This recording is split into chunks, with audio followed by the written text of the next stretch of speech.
Hey everybody, Eric with Solobox. So the UPS guy was just here and I got my hog ring pliers and some hog rings, 500 feet of red bungee cord. This stuff's 1/4 inch. Pretty nice stuff. I've never bought this in bulk before. A bunch more keyed latches and a bunch of footman loops. So when I first started building panniers, I had this thing that I used to do. It was called the, what was it? The bungee system. And so what I would do is I would make these little fasteners that I would weld onto the side of every single box. I didn't do the footman loops on the top. I would make these little catches, and then the top of the box had a bungee cord strapped across it. And where I got the idea for that was from sea kayaks, how they've got the, the webbing on the front of them. And I always thought that looked really cool, kind of adventurous. And so I thought, that would be something that'd be really cool to be able to have on my panniers. And so I used to build the bungee system, but it was really, really time consuming. And eventually I figured out that, my hardware supplier, they make footman loops and they're reasonably priced. And when it comes down to just the time of building panniers, it's going to be a lot easier on me if I just do the footman loops.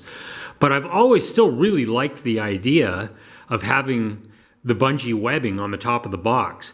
I used to ride with my bungee system on the top of my boxes and I loved it. It was really handy to have it right there, even just for simple stuff like, if my hands were getting hot and I didn't want to wear my gloves anymore, I'd just stick them under the bungee and they'd be fine. They'd stay right in place where they were supposed to be and no issues. I really liked it. It was really convenient. So what I've decided to do with the new boxes is I went ahead and ordered 500 feet of this and decided that I would do bungees built into the tops of each box. And you can see that there's still plenty of room under the footman loop where you can put another strap. Like if you have something extra large that you wanted to put on here and needed bigger straps, you could still certainly do that.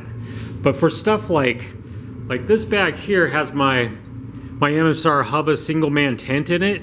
That fits just fine on here. Super secure. And the attachment system's already sitting there.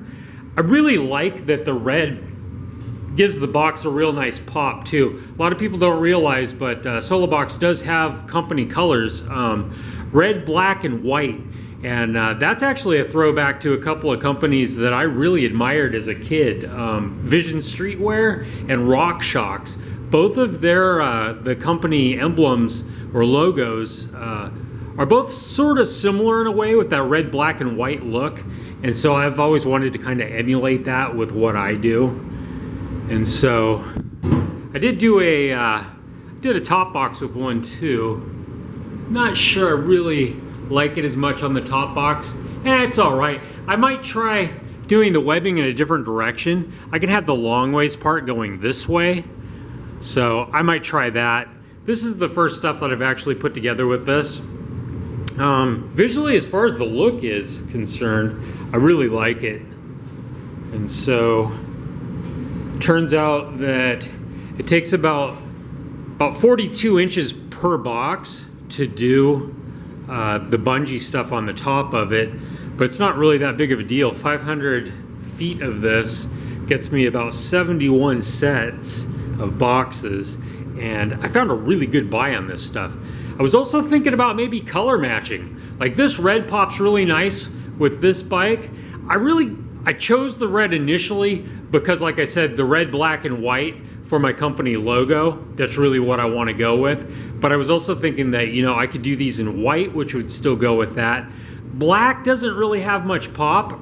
I kind of like the idea that this sticks out a little bit. But I also thought, I could certainly get it in some other colors, like, maybe blue or like a Kawasaki green or something, where guys could actually specifically ask for a color when they order, and I could kind of color match the bungee part of it to your bike maybe. So this stuff for 500 feet really wasn't too terribly expensive, so maybe I could stock a couple other colors.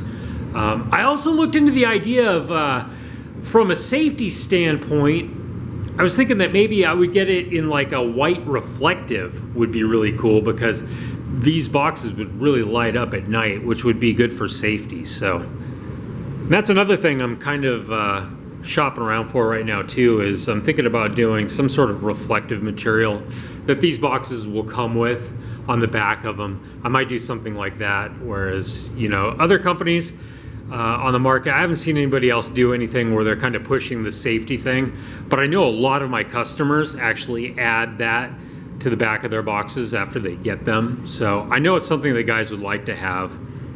I also want to get, I'm out of Solo Box stickers. The first batch I was never really happy with them, so I'm gonna do another batch of them. And so the red, black, and white logo is gonna go here. I'm thinking something that's about maybe like 3/4 of an inch tall and maybe 2.5 to 3 inches in length, with the red, black, and white.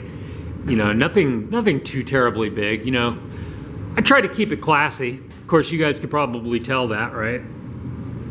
So anyway, this is Eric with Solo Box. I'm going to get back to work, and I will talk to you guys later.